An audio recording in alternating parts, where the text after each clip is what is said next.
یہ جو منکرین میلاد ہیں ان کی عجیب کھوپڑی ہے، تقریروں میں، تحریروں میں ذکر مصطفیٰ صلی اللہ علیہ وآلہ وسلم کرتے ہیں،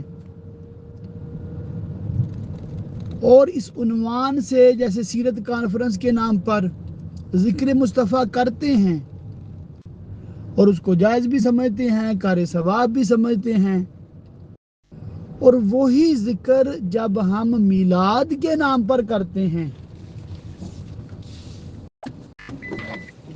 جشن آمد رسول کے نام پر کرتے ہیں، پھر ان کو پتہ نہیں کیا تکلیف ہو جاتی ہے اور کہاں سے یہ مطلب فتوے گھڑنا شروع کر دیتے ہیں۔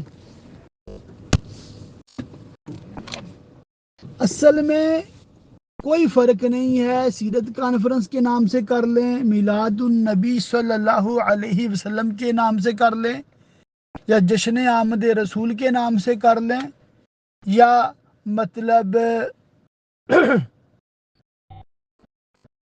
کسی بھی اچھے ٹائٹل سے پیارے مصطفیٰ صلی اللہ علیہ وآلہ وسلم کی شان و عظمت کا بیان کر دیں، یہ سب جائز ہے۔ جب بھی آپ سے کوئی کہے کہ میلاد کا کہاں ذکر ہے، ان کو بتائیں کہ بھی اصل میلاد نہیں ہے، اصل ہے ذکر مصطفیٰ۔ بات سمجھ آ رہی ہے؟ میلاد کا مطلب بھی آمد مصطفیٰ ہے۔